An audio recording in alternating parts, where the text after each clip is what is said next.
à toutes et à tous, je suis très heureux de vous retrouver pour ce 157e webinaire Second Souffle. Et je suis en très bonne compagnie aujourd'hui, comme d'habitude, mais encore plus aujourd'hui. Donc je vous présente brièvement la mission de Second Souffle. Second Souffle, depuis 2010, accompagne gratuitement les entrepreneurs en difficulté pour qu'ils rebondissent avec leur entreprise ou un nouveau projet professionnel. Second Souffle agit en véritable SAV de l'entrepreneuriat. Nous accompagnons ces hommes et ces femmes pour qu'ils ne restent pas seuls. Et puis notre deuxième mission, c'est la sensibilisation avec nos journées 24 heures pour rebondir et nos webinaires. La prochaine journée 24 heures pour rebondir, c'est le 27 septembre. Notez-le. Et puis voilà, si vous arrivez sur notre site internet, vous verrez ces trois gros boutons. Le bouton rouge, donc si vous êtes un entrepreneur avec votre entreprise et vous êtes en difficulté, donc cliquez sur ce bouton rouge.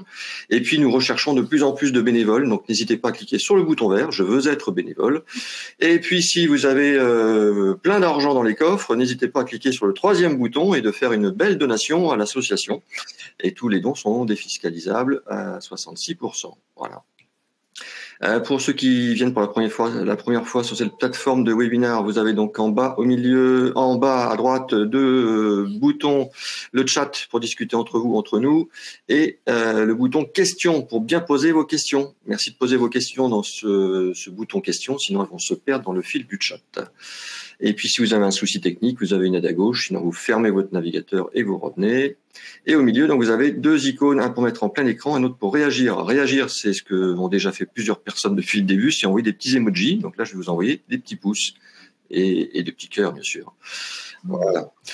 Donc, très heureux de vous retrouver cette semaine en studio. Hein, ça faisait pratiquement un mois que je n'étais pas revenu dans mon studio, donc voilà, beaucoup plus agréable de travailler. Et bien donc aujourd'hui, j'accueille Barbara Maïga et Sonia Amour. Bonjour mesdames. Bonjour William, bonjour à tous. Et Sonia, donc Amour, Sonia, je ne t'ai pas dit, et c'est pour ça que j'attendais le direct pour te le dire, nous avons un énorme point commun. C'est quoi? Moi, je suis né le 14 février, jour de la Saint-Valentin. Oh, mais la Saint-Amour, c'est le 9 août, William. Comment? La Saint-Amour, c'est le 9 août. Ah, d'accord, j'essaierai d'y penser. Donc, s'il y en a qui sont nés le 9 août, faites-nous un petit coucou, mais ok, je note le 14 février, William, c'est noté. Merci. Alors, qui êtes-vous, Barbara et Sonia? Présentez-vous. Alors nous, on est le cabinet Buisson Assurance. On est spécialisé en protection sociale. En fait, finalement, on assure la vie. On accompagne les dirigeants dans leur aventure entrepreneuriale pour trouver les meilleures solutions, que ce soit sur les questions de santé, de prévoyance, d'épargne, retraite. Et également, on accompagne sur toute l'optimisation de la rémunération et de la stratégie patrimoniale, que ce soit personnelle ou professionnelle. Alors aujourd'hui, nous sommes ici puisque nous avons déployé un nouvel outil qui s'adresse vraiment à tous les entrepreneurs, et vous allez le voir, qui s'appelle ACD, l'assurance chômage du dirigeant. Très bien. Vous pouvez avancer, William. D'accord. Donc, au programme pour ce webinaire. Au programme de cette heure, on vous propose de comparer finalement le statut salarié et le statut d'indépendant. Quels sont les points communs et différences? Ensuite, on vous partagera quelques informations sur les chiffres de la création et de la défaillance des entreprises. On verra ACD, mais qu'est-ce donc? On vous fera une petite démo de notre outil et puis enfin, on répondra aux questions. Très bien. Ah, je vois que, tiens, Tanagra est connecté. Bonjour Tanagra. Alors, attention Tanagra, si la première erreur, vous allez avoir votre gage auquel vous n'avez pas pu faire la semaine dernière. Donc, attention. Alors, vous êtes à votre compte, mais avec quel statut? Oui, c'est important déjà.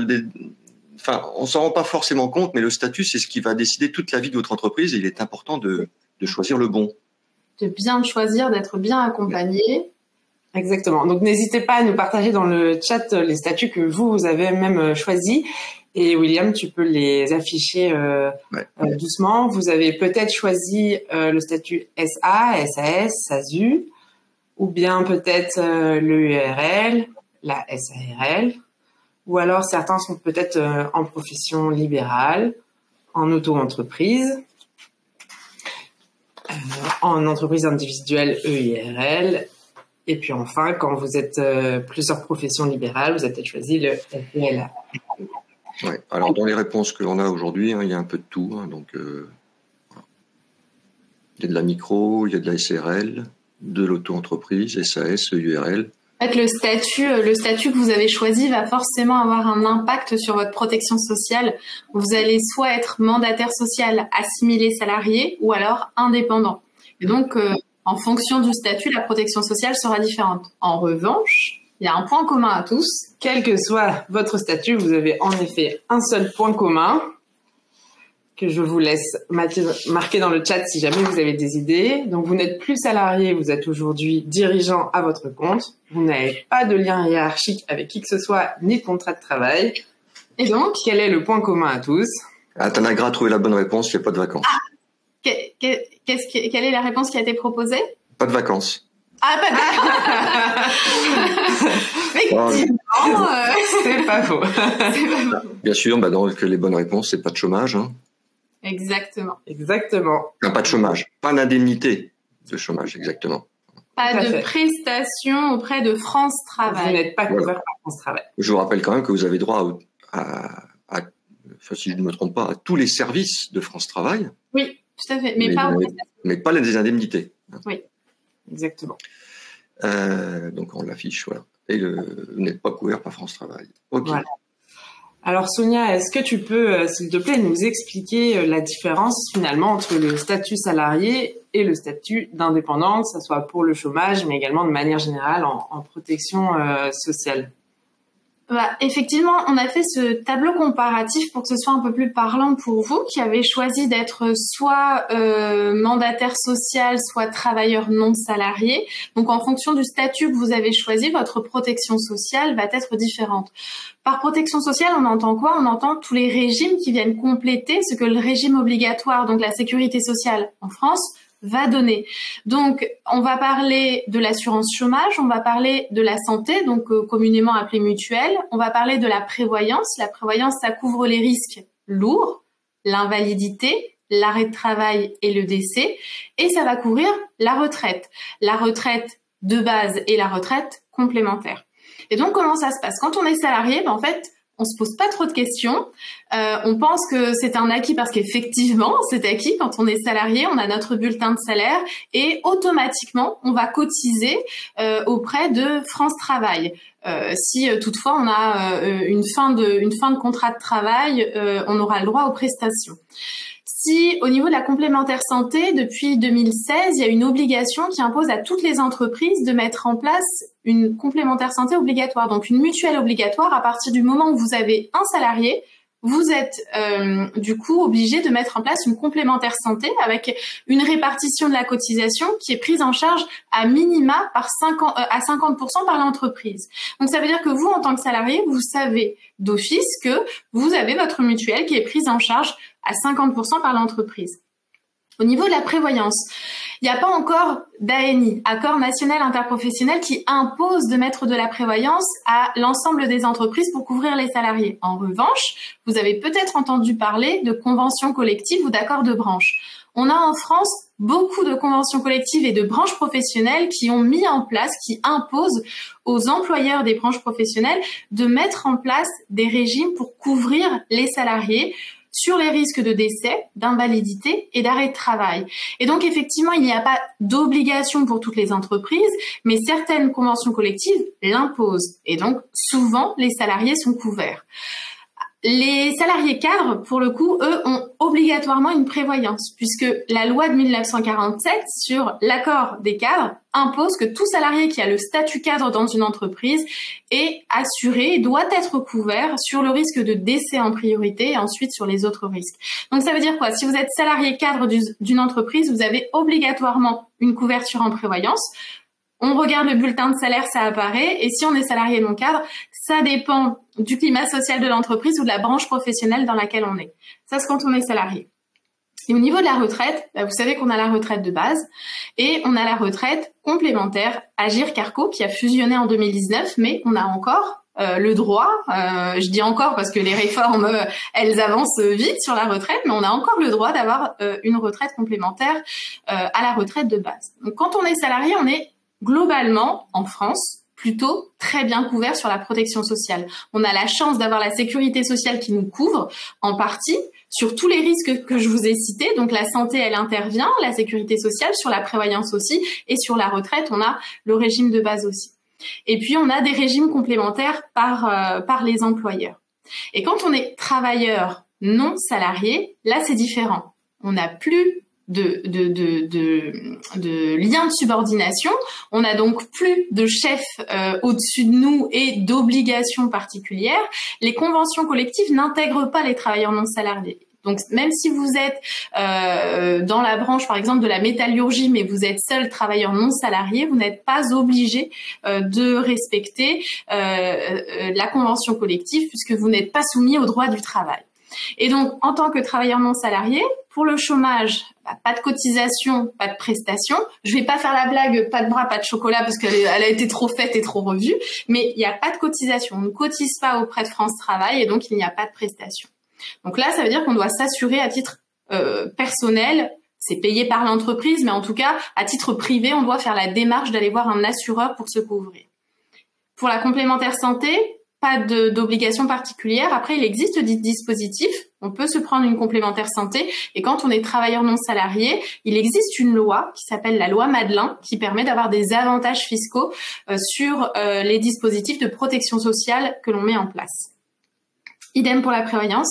Il n'y a pas de couverture minimale obligatoire. Il y a quand même un régime avec le régime obligatoire pour les indépendants qui s'appelle le SSI, Sécurité sociale des indépendants. Il y a un régime minimum mais qui est pas assez couvrant et qui ne permet pas aux chefs d'entreprise d'avoir un niveau de vie maintenu en cas d'invalidité ou en cas d'arrêt de travail assez long. Donc là, on conseille aussi aux chefs d'entreprise de bien regarder la perte qu'ils ont et de pouvoir se couvrir avec un régime complémentaire de prévoyance. Et pour la retraite, c'est pareil, il faut aussi anticiper et préparer sa retraite avec un régime de retraite complémentaire au régime de base que les indépendants ont. Donc si on récapitule, on a le régime salarié qui est assez couvrant, le régime TNS qui a des défaillances, entre guillemets, en tout cas qui ne permet pas d'avoir une couverture totale.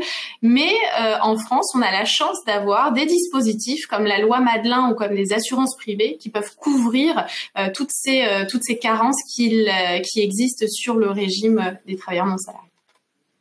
Bon, bah écoutez, c'est bien résumé. Et là, on voit très bien la nécessité d'être bien assuré en cas de risque pour sa retraite, pour son chômage, pour sa santé, et qu'il ne faut pas prendre ça à la légère. Hein. Et ce qu'on voit bien aussi, c'est que on est très heureux salariés en France.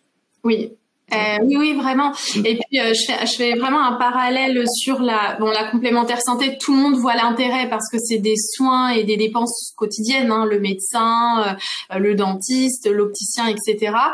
Certains chefs d'entreprise indépendants ne se sentent pas concernés par les prévoyances en se disant mais si je suis arrêté, si je suis en arrêt de travail, ça ne va pas m'empêcher de travailler.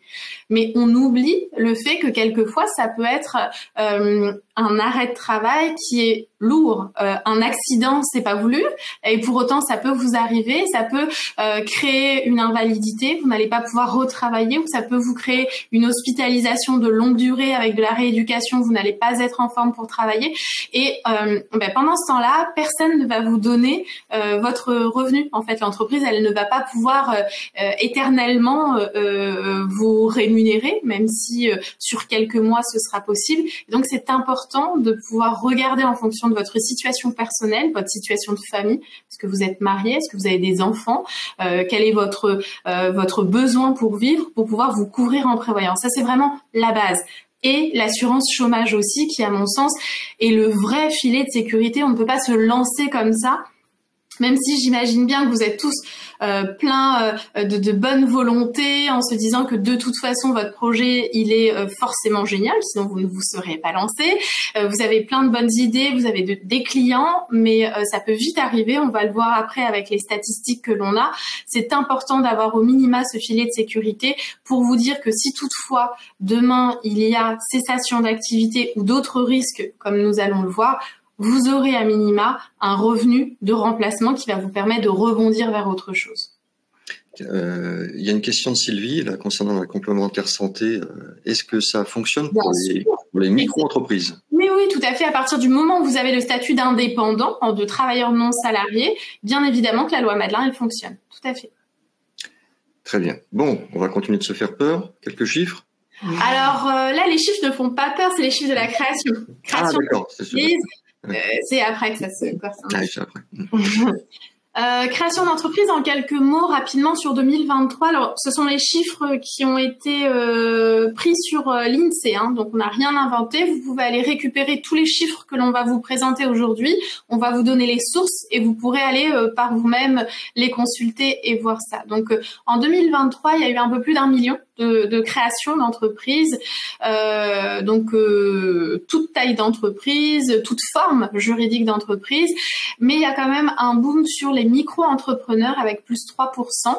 Et justement un ralentissement sur les sociétés, on est à moins 8% par rapport à l'année passée. Vous voyez ici que les secteurs d'activité sur lesquels il y a une baisse sur la création d'entreprises, du coup c'est plutôt la construction, les activités immobilières. C'est là où malgré tout après la crise Covid, parce que ça a forcément impacté les créations d'entreprises, il a été difficile de créer dans ces secteurs d'activité. À l'inverse, pour le transport, la logistique, pour les activités administratives, là, il y a eu un vrai boom, puisque plus 17% sur les activités administratives et le soutien aux entreprises, et plus 6% sur le transport. Vous avez après la carte de la France avec les régions qui indiquent en fait un taux de création d'entreprises en forte croissance. Donc il y a la Normandie, région Franche-Comté, il y a la Corse, il y a l'Île-de-France et puis après il y a certaines petites régions des dom-tom. Voilà. Guadeloupe, Martinique, île de la Réunion. Exact. Et c'est la Guyane, je pense, l'autre. C'est la Guyane qu'on a sur le... Oui, en petite. Voilà. Donc ça, c'est sur la création d'entreprise. Voilà, Sonia, tu nous parles beaucoup de création et c'est des chiffres en pleine évolution, en pleine progression. Mais malheureusement, moi, c'est pas vraiment ce que j'ai lu dans la presse récemment. William, si tu peux avancer, les échos que j'ai eus parlent plutôt d'autre chose et on en entend parler sur tous les médias ces derniers mois. C'est vrai. Alors en fait, vous êtes passé sur des articles des Échos, du Figaro qui parlent de défaillance d'entreprise en disant que c'est sur l'année dernière, en tout cas c'est un des pires quatrièmes trimestres en 30 ans. Ça c'est les Échos qui nous disaient ça. On a le Figaro aussi qui en mai disait que le chômage français était toujours supérieur à la moyenne européenne. On parle beaucoup de défaillance d'entreprise en France et du coup, on s'est penché sur le sujet. Et il y a une étude qui a été publiée il y a quelques semaines par Altares. Alors je pense que vous connaissez peut-être Altares. Et donc Altares a analysé toutes les défaillances d'entreprises sur l'année 2023, mais ils l'ont également fait sur le premier trimestre 2024. Donc on s'est penché, on a analysé les chiffres du premier trimestre 2024 et ils sont plutôt affolant en fait. Donc là, je vais vous poser quelques questions, savoir si vous savez ou en tout cas si vous vous doutez de ce qui se passe un peu dans le monde de l'entreprise et sur les défaillances d'entreprise en France. Oui, dans le monde, mais en France. Oui. Oui. En France, sur le nombre de chefs d'entreprise qui, par jour, perdent leur activité suite à une liquidation judiciaire sur le premier trimestre 2024. Est-ce que vous savez combien de chefs d'entreprise par jour perdent leur activité parce que une décision de justice a mis leur entreprise en liquidation judiciaire? Et pour répondre à Tanagra, n'importe quel type d'entreprise, Tanagra. Oui, tout à fait. Alors, 140, 100. Ah, il y en a qui ont lu l'étude, je crois. 230. 200. Qui dit mieux? Ah. Bon, il se mouille pas trop aujourd'hui. Hein. C'est vrai. C'est tellement beau, de toute façon. Enfin, moi, je suis pas en Normandie, je sais pas, mais moi, il fait beau. Beau aussi en Normandie. Ah bon? Oui.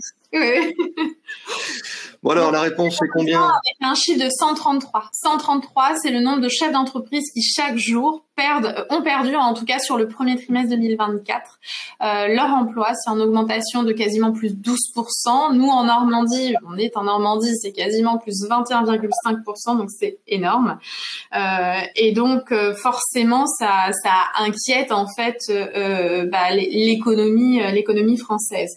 On a d'autres chiffres qui sortent aussi, le nombre de défaillances d'entreprises en France. Alors, qu'est-ce que veut dire défaillance? C'est tout simplement quand on est mis en plan de sauvegarde pour notre entreprise, en plan de redressement judiciaire ou en liquidation judiciaire. C'est ce que l'on appelle défaillance d'entreprise. À partir du moment où une entreprise se retrouve en sauvegarde, en redressement ou en liquidation, elle est classée comme une entreprise défaillante. Et donc, sur le premier trimestre 2024, on a eu 17 000 défaillances d'entreprises. Enfin, c'est en corrélation aussi avec le nombre de créations. Hein. Oui, forcément. Parce qu'il y a plus d'1 million de créations d'entreprises, c'est un record. Hein. On n'a jamais vu. Exactement. Il y a beaucoup de micro-entreprises aussi. Hein. Beaucoup de micro-entreprises, beaucoup plus. On l'a vu tout à l'heure, il y a moins de sociétés, donc SAS, SARL ou autres, qui se sont créées, mais il y a beaucoup plus de micro-entreprises avec des statuts d'auto-entreprise ou micro-entreprise. Et sur les 12 derniers mois, donc là on a vu 17 000 sur le premier trimestre 2024, sur les 12 derniers mois glissants, c'est 60 000 entreprises en France qui sont en défaillance d'entreprise. Et quand on regarde ce constat, on se dit d'accord, et combien de chefs d'entreprise ont pris la décision de se couvrir par une assurance perte d'emploi si toutefois leur entreprise est en défaillance? Malheureusement, on a eu le constat par les assureurs que seul 1% des chefs d'entreprise, seulement 1% des chefs d'entreprise on utilise souvent le terme de filet de sécurité, mais c'est vraiment ça. Donc, seul 1% des chefs d'entreprise disposent d'un filet de sécurité aujourd'hui en France. C'est-à-dire que 99% des chefs d'entreprise en France n'ont rien lorsqu'ils quittent leur entreprise parce qu'il y a eu une défaillance d'entreprise. C'est dramatique d'être dans une situation comme ça, on va le voir juste après, mais nous c'est ce qui nous a amené à travailler sur ce sujet-là et on s'est demandé comment justement on pouvait accompagner, comment on pouvait aider les chefs d'entreprise à ne pas rester seuls, donc d'où le lien fort aussi avec Second Souffle, mais comment ne pas rester seul et comment rebondir aussi après une défaillance d'entreprise. On a quelques chiffres, on va les passer rapidement sur justement les défaillances d'entreprise sur les 5 dernières années. Vous avez là de 2020 à 2024 l'histogramme du coup qui reprend les sauvegardes, les redressements judiciaires et les liquidations judiciaires directes. C'est un peu violent les liquidations judiciaires directes, ça veut dire qu'on n'est pas passé par la case sauvegarde ni redressement, mais ça veut dire que là on doit clairement fermer son entreprise directement. On voit bien que c'était un peu plus, sur le premier trimestre 2024, c'était un peu plus, quasiment 12 000. 12 000 petite précision qu'a dit Xavier dans le chat, et tous ces chiffres de Altarest ne sont pas concernés dedans les micro-entreprises, parce que ce ne sont pas des sociétés. Donc, elles ne sont pas... Là, c'est que les sociétés, oui. Là les graphiques, c'est que sur les sociétés. Oui. Ouais. Et là, l'hécatombe est encore plus grande sur les micro. Oui, forcément. Ça se crée plus vite, ça se ferme plus vite. Ouais. En France, la carte de la France, si on fait un petit tour de la météo pour savoir comment ça se passe en France, toutes les régions sont touchées. Après, il y a des régions qui sont un peu plus impactées que d'autres. C'est vrai que la Corse, on est quasiment à 39% par rapport à l'année dernière. Les pourcentages comparent en fait le premier trimestre 2023 au premier trimestre 2024. Donc, quand on voit que la Corse, c'est plus 38,6%, ça veut dire que par rapport au premier trimestre 2023, il y a plus 38,6% d'entreprises qui ont dû fermer, qui sont en défaillance, en tout cas peut-être en sauvegarde ou en redressement, mais qui sont en défaillance d'entreprise. Donc l'Île-de-France aussi est pas mal touchée, quasiment 30%. Nous en Normandie, je l'ai dit tout à l'heure, quasiment 21,7%. Ouais. Mais toutes les régions sont touchées. La Nouvelle-Aquitaine peut-être un peu moins, on est à moins de 10%. Donc voilà, mais globalement toute la France est touchée par les défaillances d'entreprises. Bon, on avance un petit peu plus. Oui. Rapidement aussi, vous le verrez dans l'étude Altares, par rapport aux tranches d'effectifs, c'est vrai qu'on pense souvent que les plus petites entreprises, en tout cas les entreprises qui ont moins de salariés, sont le plus touchées. Effectivement, les entreprises qui ont moins de 3 salariés, au total, quand on voit les sauvegardes, les redressements et les liquidations judiciaires sur 2024, on est à quasiment plus de 12 422 défaillances d'entreprises. Mais si vous voyez bien la progression, donc quand on regarde la colonne évolution 2023-2024, regardez les entreprises de 50 à 99 salariés et 100 salariés et plus, la progression, elle est énorme. Plus 57,6% pour les entreprises qui ont entre 50 et 99 salariés et plus quasiment 32% sur les entreprises de plus de 100 salariés. Donc il ne faut pas penser que seules les petites entreprises sont touchées par les défaillances d'entreprises. Cette étude d'Altares et ces statistiques nous montrent que même les entreprises qui ont une solidité avec des salariés se retrouvent aussi en difficulté. Alors les conséquences. Et bien justement, souvent votre projet, nos projets sont nos bébés. On met tout notre cœur dans la création de notre entreprise et dans son développement. Et malheureusement, quand on perd un fournisseur essentiel ou notre plus gros client, et bien c'est une spirale négative qui commence. C'est le début des difficultés financières. Souvent, le moral commence à lâcher. Et on observe des dépressions, parfois le couple suite aux difficultés financières et au changement d'humeur, empathie également, et parfois malheureusement on arrive au décès. Et pourtant il y a des solutions d'accompagnement qui existent et qui sont souvent méconnues. Alors Second Souffle œuvre pour ça au quotidien, bien entendu. Et dans cette même lignée, nous avons pour cela créé ACD, qui est l'assurance chômage des dirigeants. Alors finalement, qu'est-ce que ACD ? Eh bien, l'objectif, c'est de garantir sa rémunération en cas de perte involontaire de son activité. Donc, c'est ce fameux filet de sécurité dont parlait Sonia, d'être sûr de ne pas se retrouver sans rien et de pouvoir continuer à assurer ses charges familiales, même quand le vent tourne. C'est d'être accompagné par des experts partenaires, dont Second Souffle fait partie, pour bien sûr coacher également le projet et pouvoir aller de l'avant. Et puis, c'est rejoindre un réseau unique d'entrepreneurs, toujours pour préparer son rebond. Le tout est rassemblé dans un comparateur que vous allez pouvoir découvrir en 1 minute top chrono. Alors, comment ça fonctionne ? Eh bien, en fait, c'est une plateforme, c'est un site internet où dedans, vous allez pouvoir comparer les 4 offres d'assurance privée qui existent sur le marché aujourd'hui en France. Vous allez voir, vous saisissez simplement vos informations, votre revenu actuel, votre statut, votre âge, et puis le comparateur va vous montrer les 4 tarifs disponibles en fonction de votre situation que vous allez pouvoir avoir. Vous obtenez votre devis entre 1 et 3 minutes et puis après, vous accédez au réseau de partenaires associatifs qui vous aideront dans le développement de votre projet. William, tu peux avancer, je pense. Sauf s'il y a des questions, bien sûr. Alors, bien sûr, l'ACD, ça ne s'arrête pas que à la garantie financière. C'est également tout un accompagnement qu'on a appelé le PAC Soutien. Et pour cela, on a sélectionné 3 associations qui nous sont très chères et que nous soutenons à travers ce projet. Le premier, c'est l'Observatoire Amarok, qui est constitué de psychologues du travail et qui sont à votre écoute dès les premières difficultés. Le deuxième, on ne le présente plus, Second Souffle, qui nous réunit aujourd'hui et qui va vous coacher avec des professionnels bénévoles. Il y a des cœurs pour Second Souffle. À la moindre question. Et puis le troisième, vous le connaissez peut-être aussi, c'est 60 000 rebonds. Donc là, c'est une association qui, quand finalement le verdict est tombé et que votre entreprise est fermée et qu'il faut maintenant rebondir pour recréer quelque chose de zéro, eh bien c'est là que 60 000 rebonds prend le relais de Second Souffle et va pouvoir vous accompagner dans cette nouvelle étape. Et je précise que Amarok, 60 000 rebonds et Second Souffle, nous sommes tous les 3 partenaires et que nous travaillons régulièrement. Voilà. Et ils viennent, et félicitations d'ailleurs William, vous avez été tous les 3 sélectionnés par la ministre déléguée récemment, Olivia Grégoire, pour participer du coup Ouais, c'est le portail du rebond hein, qu'on a co-créé avec 60 000 et Amarok. Et Amarok.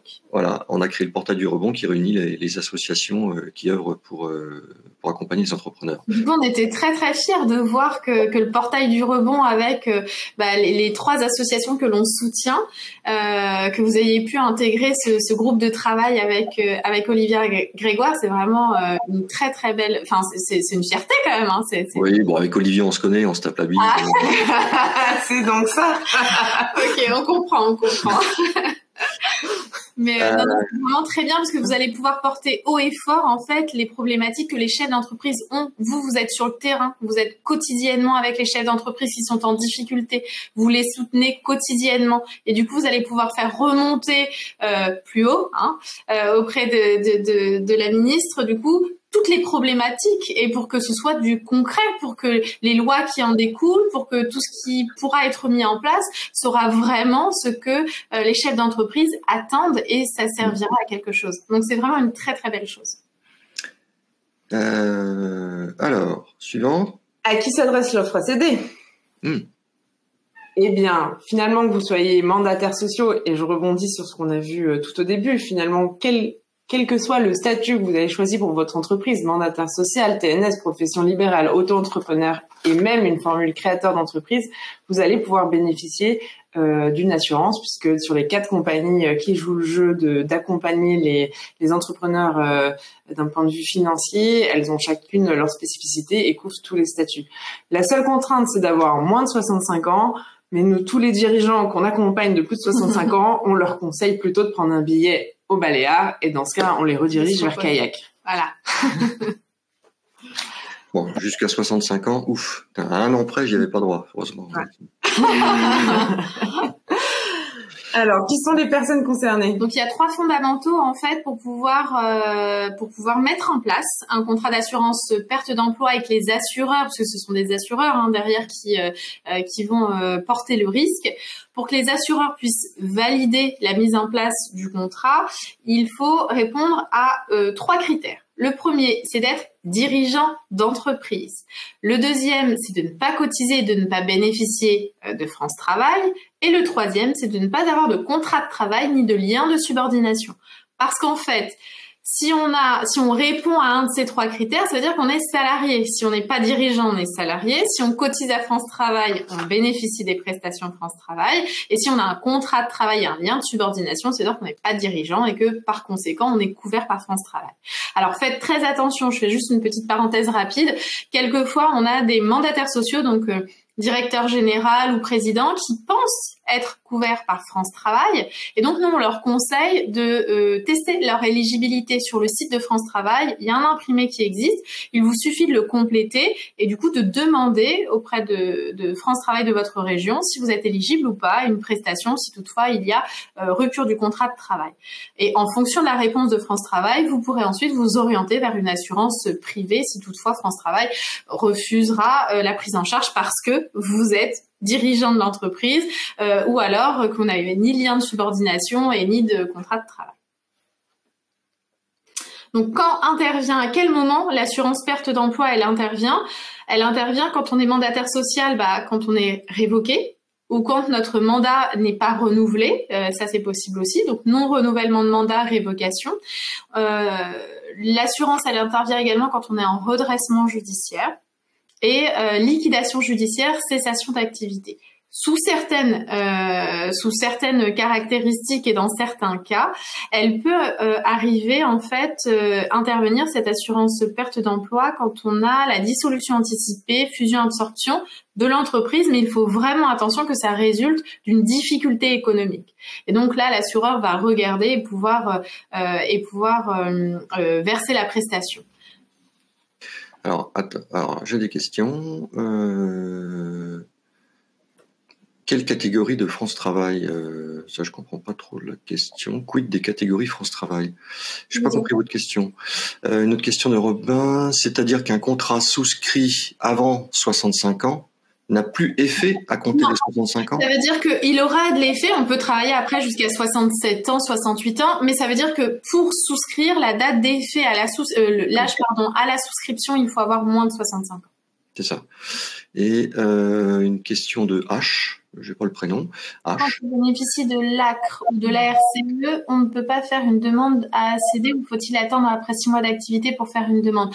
En fait, l'assurance chômage, elle va garantir un revenu de remplacement. Donc, si vous prenez une rémunération et un revenu, on va pouvoir l'assurer, ce revenu. Si vous ne prenez pas de revenu parce que vous bénéficiez de l'ACRE ou de la RCE, on ne peut pas assurer une prestation sociale, en fait. Ça, c'est pas possible. On assure un revenu. Donc, mais même dès le début, parce qu'au début, forcément, souvent, on se verse pas de revenus parce qu'on a l'ACRE. Après, on va s'en verser un tout petit peu. Et bien là, il y a une formule spéciale dédiée à créateurs. Donc, dès les premiers euros versés, on peut commencer à assurer avec des montants forfaitaires qui permettent quand même d'avoir ce filet de sécurité, même si on n'a pas encore lancé à 100% son entreprise. Ouais, on va le voir dans la démo juste après. L'offre créateur, elle est pas mal. C'est vraiment une offre forfaitaire qui permet de payer une cotisation et d'avoir une prestation sur un temps donné. Mais voilà, ça permet au moins de rebondir. On passe à la démo peut-être? Oui, alors, vous faites comment les filles pour faire la démo? Est-ce que toi, William, tu peux aller sur Internet et taper en live www.acd.pro? Je sais pas si j'ai une bonne connexion Internet. Ah non. Ou est-ce qu'on peut avoir la main pour le faire? Sinon, on prend la main. Alors, on clique sur Hop, comparer maintenant. Vous aimez les webinaires Second Souffle?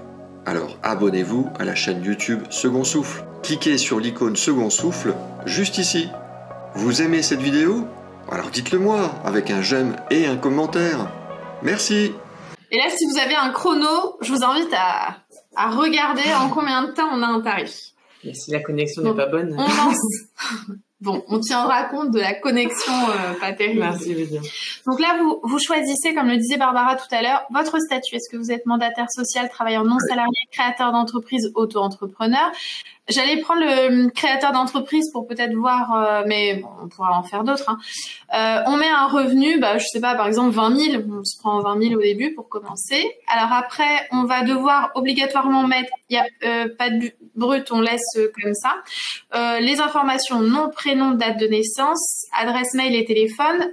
On l'a mis en obligatoire, tout simplement parce qu'on a un devoir de conseil ensuite et que nous, on va rappeler systématiquement pour nous assurer que le projet que vous avez réalisé seul, il est conforme à votre situation. Et on va vous donner des petites astuces aussi pour peut-être prendre une garantie peut-être un peu moins élevée et compensée avec d'autres solutions. En tout cas, il y a un conseil à vous donner. Chaque situation est différente et indépendante. Et donc, nous, notre rôle aussi, c'est de vous accompagner et de vous conseiller. Donc voilà, on peut faire découvrir les offres. Et là, vous avez donc les 4 assureurs qui aujourd'hui proposent une assurance perte d'emploi pour les chefs d'entreprise. Donc, on a April, on a GSC que vous connaissez aussi. GSC, c'est une association et derrière, c'est GAN Assurance qui est le porteur de risque, donc l'assureur. On a AXA et on a APPI qui, comme la GSC, APPI, c'est une association et derrière, on a un porteur de risque qui est un assureur. Et donc, je précise, ceux qui suivent les webinaires le savent, la GSC est l'un des partenaires historiques de Second Souffle. On a fait beaucoup de webinaires, c'est des gens avec qui on travaille régulièrement. Voilà. Exactement. Et puis c'est vrai que c'est un peu leader aujourd'hui la GSC. Leur offre, elle a été revue. C'est pour ça qu'on est partenaire, Sonia. Elle a été revue il y a quelques mois et donc là, en plus vous le voyez. En fait, nous notre objectif, on est courtier et donc on se doit d'être objectif, transparent face aux clients. Et donc, c'est ce que l'on a fait. On compare en toute transparence et vous voyez bien qu'en toute transparence, le coût le moins cher, c'est la GSC. On est à 35 € par mois de cotisation pour avoir une prestation à 6 000 € sur 6 mois, donc 1 000 € versés sur 6 mois en formule créateur. On est en formule créateur. En fonction de son statut, on peut choisir et avoir d'autres prestations. Sur la formule GSC, on peut choisir d'avoir jusqu'à 80% de sa rémunération couverte, donc on choisit. Et avec les autres assureurs, c'est un peu pareil, ça dépend. À PPI, on peut aussi avoir 55, 55, 70 ou 100% de sa rémunération couverte, mais après 1 an. Et chez April aussi, il y a différents paliers et critères.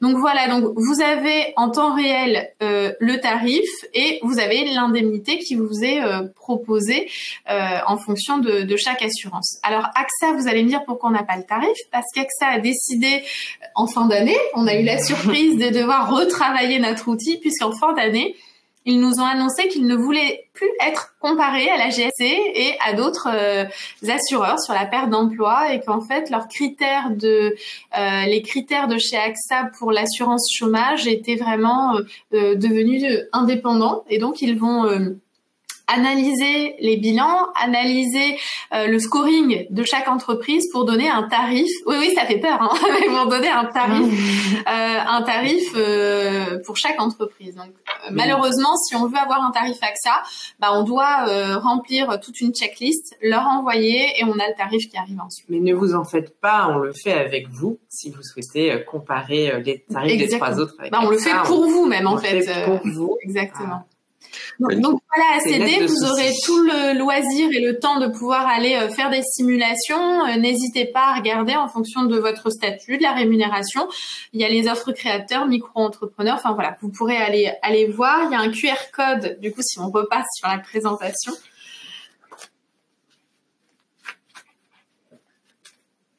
Vous pouvez, donc c'est soit le site www.acd.pro, ou alors vous scannez ce QR code-là, vous arrivez directement sur le site internet. Bon, acd.pro, je crois qu'on tape plus vite au clavier que de le prendre en photo. Ouais, c'est vrai. On a essayé de faire en sorte que ce soit simple et rapide. Et vous avez vu, le tarif, on l'a eu en moins d'1 minute. Hein. C'est assez rapide.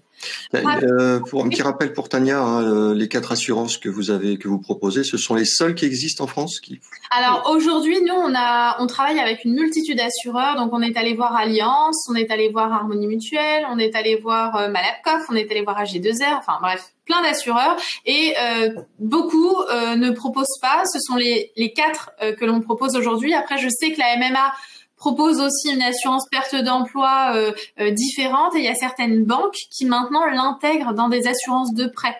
Donc voilà, donc ça dépend, mais en tout cas, assureurs aujourd'hui sur la place, c'est vrai que ce sont les 4 grandes institutions qui proposent les assurances perte d'emploi. Et GSC est leader sur le marché aujourd'hui, c'est vrai. Mais quelquefois, la GSC ne va pas prendre, par exemple, les professions libérales qui sont seules ou autres. La PPI va les prendre. Ça va dépendre. Après, il y a des critères d'éligibilité chez les uns et chez les autres qui font que c'est bien aussi de comparer, de pouvoir voir. Et si on est refusé par la GSC, de pas rester comme ça sans filet de sécurité, de voir avec les autres assureurs si toutefois on peut les assurer. Très bien.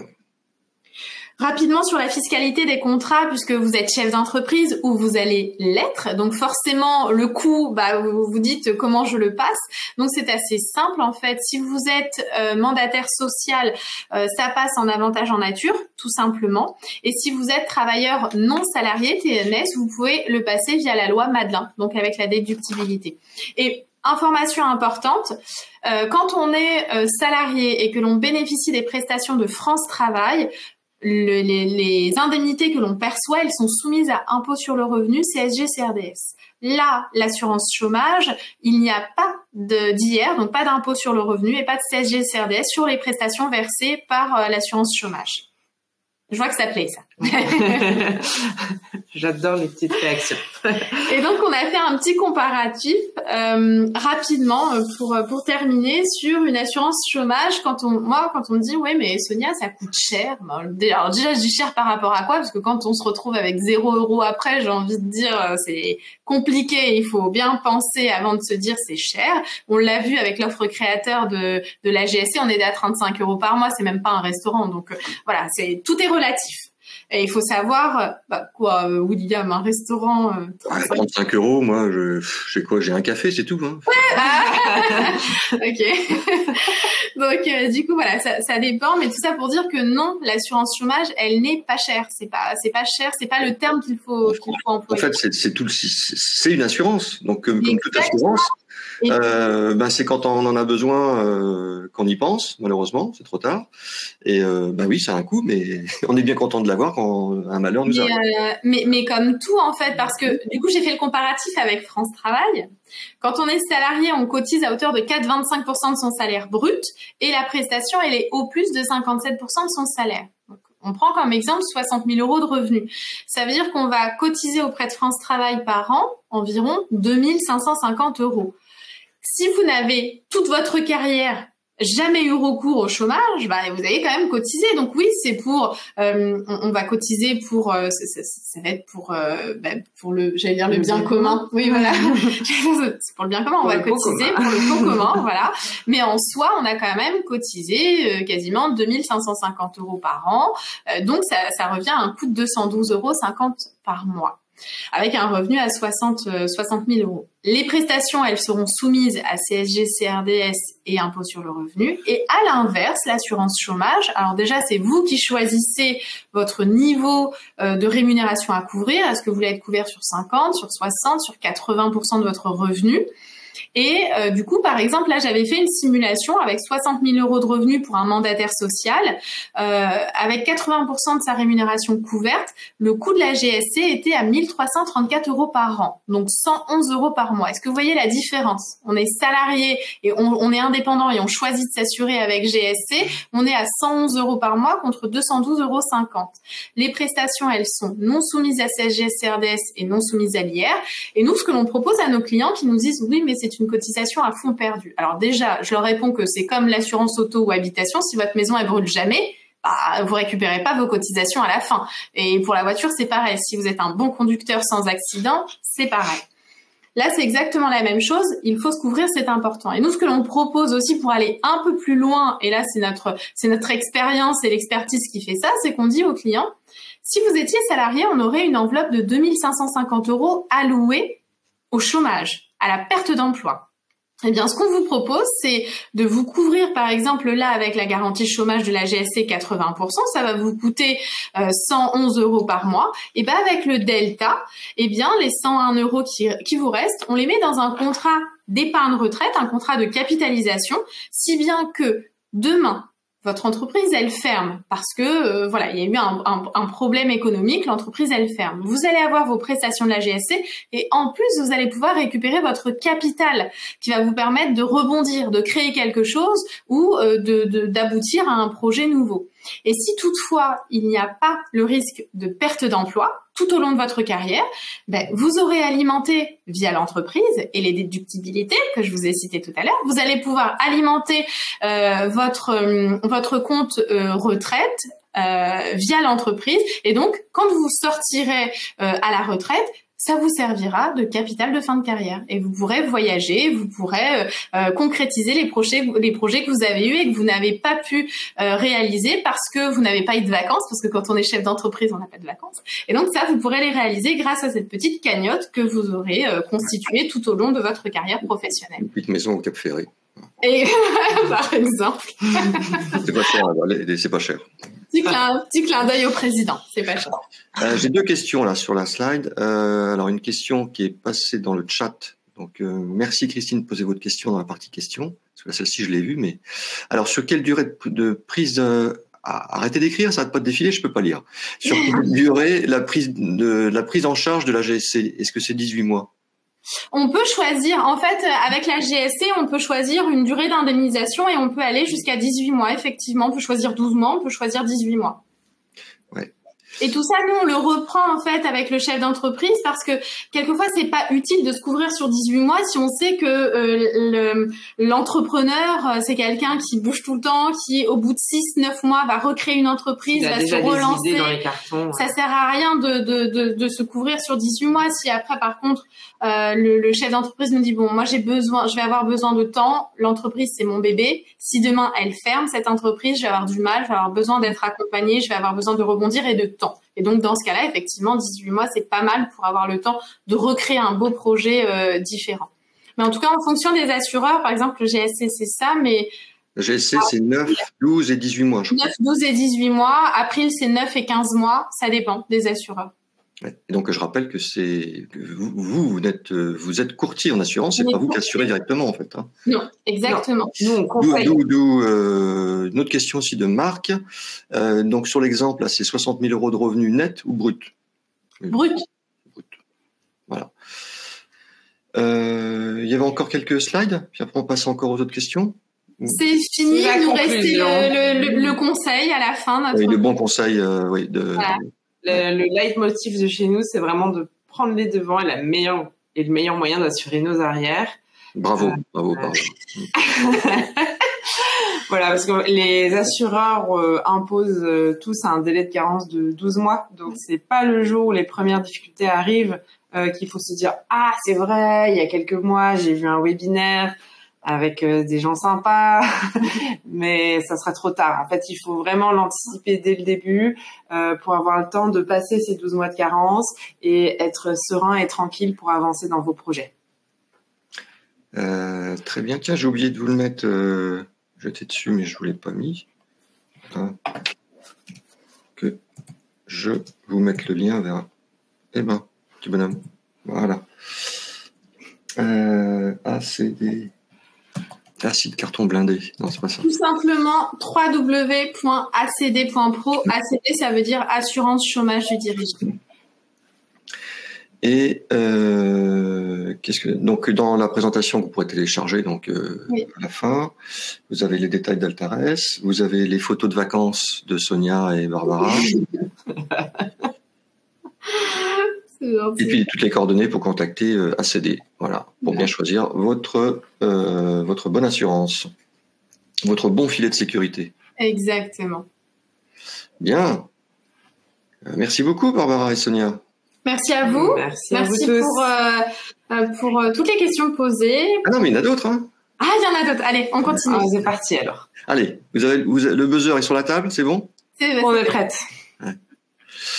Alors, quelles sont les raisons de... Ah oui, non, il y avait plein de questions au début sur les chiffres qu'on a présentés et... Bon, c'est pas vraiment... Alors, pour les chiffres présentés, je vous incite à aller vers l'étude Altares. Alors, pour le coup, elle est très, très bien faite. Moi, je l'ai lue de A à Z. Vous avez énormément de détails sur les chiffres. Là, je vous ai simplement mis les synthèses, mais tout y est détaillé. Vous avez les secteurs d'activité, vous avez même les moyennes d'âge des chefs d'entreprise. Vous avez, vraiment, tout est détaillé. Vous pouvez télécharger l'étude complète, oui, directement, soit sur le site d'Altares ou via la présentation que William va vous mettre en lien.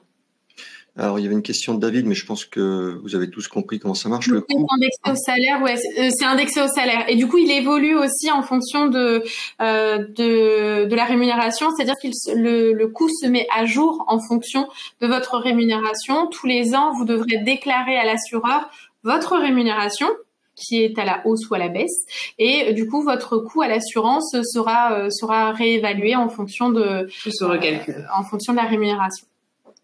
Ah oui, alors il y avait la question de Tanagra qui avait dit quid des catégories France Travail, on n'avait pas compris, mais je crois qu'elle est revenue dessus. Ah oui, exemple catégorie 5, sans pour autant bénéficier d'indemnisation ou autre. Donc, ça veut dire donc elle est inscrite à France Travail en catégorie 5, c'est ce que je comprends, sans pour autant bénéficier d'indemnisation. Si elle bénéficie pas d'indemnisation, en fait c'est ce que je disais tout à l'heure, il faut vraiment faire remplir vous savez, le questionnaire sur l'éligibilité. Et France Travail va se positionner. Elle aura cette personne aura un courrier disant oui, vous serez pris en charge par France Travail par des indemnités, ou alors non, en fonction de votre statut, vous n'êtes pas éligible aux prestations de France Travail. J'incite vraiment, j'insiste sur ce questionnaire d'éligibilité auprès de France Travail, parce que c'est ce qui va faire en sorte qu'après vous allez vous orienter vers une assurance ou pas finalement. Je vous ai mis en grand, hein, je vous ai mis en grande vidéo pour éviter que vous soyez coupé, mais... D'accord. Petite particularité pour France Travail, il faut que vous ayez le statut, c'est-à-dire vous ne pouvez pas faire une demande en amont en disant en prévision, je risque d'être directeur général ou je risque d'être indépendant. Il faut être tout à fait. Il faut être en poste installé, avoir le statut et faire une demande d'éligibilité. Donc ça répond à la question de Delphine. Pour les personnes qui créent leur entreprise mais ont tout de même un statut de salarié pour une autre entreprise, est-ce que ça marche quand même? Ou bien est-ce que dans ce cas, on peut être éligible à l'assurance? Alors, éligible à l'assurance, c'est ce que je disais tout à l'heure, à partir du moment où vous êtes indépendant et à partir du moment où vous prenez une rémunération en tant qu'indépendant ou en tant que mandataire social, vous êtes éligible à l'assurance chômage. Si toutefois vous êtes salarié et qu'à côté vous avez un petit business comme beaucoup le font, d'avoir une petite activité professionnelle à côté sans rémunération, bah, finalement il n'y a pas lieu d'avoir une assurance chômage parce que vous n'avez pas de rémunération, donc vous n'allez pas assurer un risque que vous n'avez pas puisqu'il n'y a pas de perte financière si toutefois cette activité elle ferme. Alors, bah oui, donc ça répond aussi à la question de Nathalie. Souscription possible en étant à la fois TNS et salarié. Activité. Alors, possible s'il y a de la rémunération en tant que TNS. Ouais. TNS, c'est un travailleur non salarié. Travailleur non salarié. Alors, peut-être une bonne question de Clara, comme toutes les autres, hein, évidemment, mais peut-on choisir 2 assureurs? 2 contrats d'assurance, en fin de compte? Ah oui, c'est possible. On peut choisir 2 assureurs, oui. Tant que je joue, je gagne. Alors là, Eduardo nous dit quelles sont les différences en termes de prestations entre les catégories auto-entrepreneurs et créateurs d'entreprise. Peut-on souscrire à terme et pas au début de la création d'entreprise? Oui, on peut souscrire à la fin de la création d'entreprise. En fait, vous pouvez... En général, ce que l'on conseille à nos clients qui créent une entreprise, c'est de se mettre sur la formule créateur d'entreprise au début parce que ça coûte pas cher.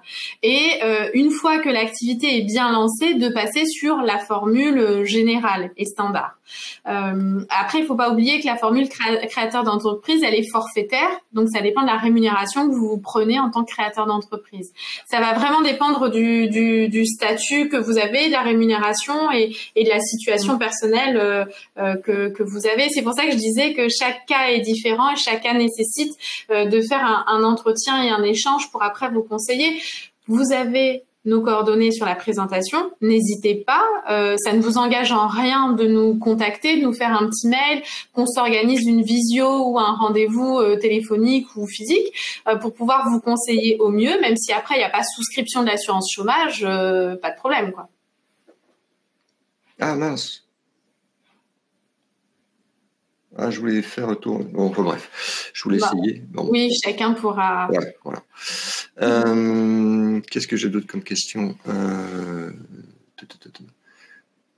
Alors, sous combien de temps vous impactez la perte? Enfin, sous combien de temps nous sommes couverts en fin de compte? Ce que ça veut dire. Bah, en fait, le délai, par exemple, si on met en place un contrat là au 1er juillet, vous avez du coup 12 mois de franchise. Ça veut dire que si vous avez un sinistre en décembre 2024, il sera pas pris en charge par l'assureur.